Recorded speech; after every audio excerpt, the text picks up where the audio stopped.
రోజు బేసికల్గా సమాజంలో ఉన్న ప్రతి ఒక్కరికి కూడా ఒక గురుతరమైన బాధ్యత ఉంటుంది. సమాజంలో ఉన్న ప్రతి మనిషికి ఒక గురుతరమైన బాధ్యత ఉండేటప్పుడు ఒక రాజకీయ పార్టీ పెట్టి రాజకీయ పార్టీ అధ్యక్షులుగా ఉండి సీఎం చేసిన వ్యక్తులు కానీ ఎమ్మెల్యేగా చేసిన వ్యక్తులు కానీ ఎంపీలుగా చేసిన వ్యక్తులు కానీ మినిస్టర్లుగా పనిచేసిన వ్యక్తులకి కానీ ఎస్పెషల్లీ గ్రామ వార్డు మెంబర్గా పనిచేసిన వ్యక్తికి కూడా ఒక సామాజిక బాధ్యత, ఒక సామాజిక స్పృహ అన్నది చాలా ఎక్కువ విలువలతో కూడిన రాజకీయాలు ఇవన్నీ కూడా ఆభరణాలుగా ఉండాల్సిన అవసరం. ఎందుకంటే ఈ మాట చెప్తున్నాను, కొన్ని కోట్ల మంది ప్రపంచంలో, మన రాష్ట్రంలో 5 కోట్ల మందికి పైగా జనాభా ఉంటే కేవలం 175 మందికే అధ్యక్ష అనే అవకాశాలు కూడా కల్పించారు ఈ రాష్ట్ర ప్రజలు. అంటే ఎంత బాధ్యతగా మనం ఉండాలి, ఎంతమందికి మనం ఇన్స్పిరేషన్ అయి ఉండాలి. మన మాట, మన నడవడిక, మన మాట తీరుతో పాటు మన బాడీ లాంగ్వేజ్ కూడా అవతల వాళ్ళకి ఒక ఇన్స్పిరేషన్లా ఉండే పరిస్థితిలో రాజకీయ నాయకులు ఉండే పరిస్థితి.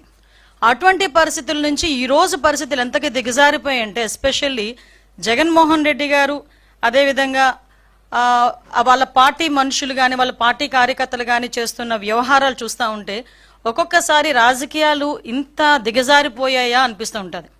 ఎందుకు ఈ మాట చెప్తున్నానంటే రాజకీయ నాయకులని అభిమానించే వాళ్ళు చాలా మంది ఉంటారు. అభిమానించే వాళ్ళే కాకుండా మనల్ని మార్గదర్శకంగా తీసుకునే వాళ్ళు కూడా చాలా మంది ఉంటారు. అటువంటి పరిస్థితుల్లో మన బాడీ లాంగ్వేజ్, మన మాట తీరు, మన తాలూకా బిహేవియర్ అన్నీ కూడా వాళ్ళు అసెస్ చేస్తుంటారు. అటువంటి సందర్భంలో ఈరోజు ఒక మానవత్వం లేకుండా కనీసం రాజకీయం అతని తాలూకా రాజకీయ ఉద్దేశాల ధ్యేయంగా హింసను ప్రేరేపించడమే కాకుండా హింసను చేస్తూ తిరిగి దాన్ని సమర్థించుకునే పరిస్థితులు కల్పిస్తున్నా ఉంటే ఒక్కసారి నాకు నిజంగా నేను ఒక రాజకీయ నాయకురాలుగా ఉండేందుకు కొంచెం నేను కూడా ఒక్కొక్కసారి ఇబ్బందులు పడాల్సిన అవసరం వస్తుంది.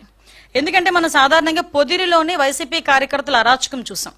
అరాచకం చూసిన తర్వాత మళ్ళా వెంటనే రెంటపల్లి వెళ్ళాలి అనేసరికి మా డిపార్ట్మెంట్ వాళ్ళు కూడా, పోలీస్ డిపార్ట్మెంట్ వాళ్ళు కూడా చాలా క్లియర్గా నోటీసు సర్వ్ చేశారు.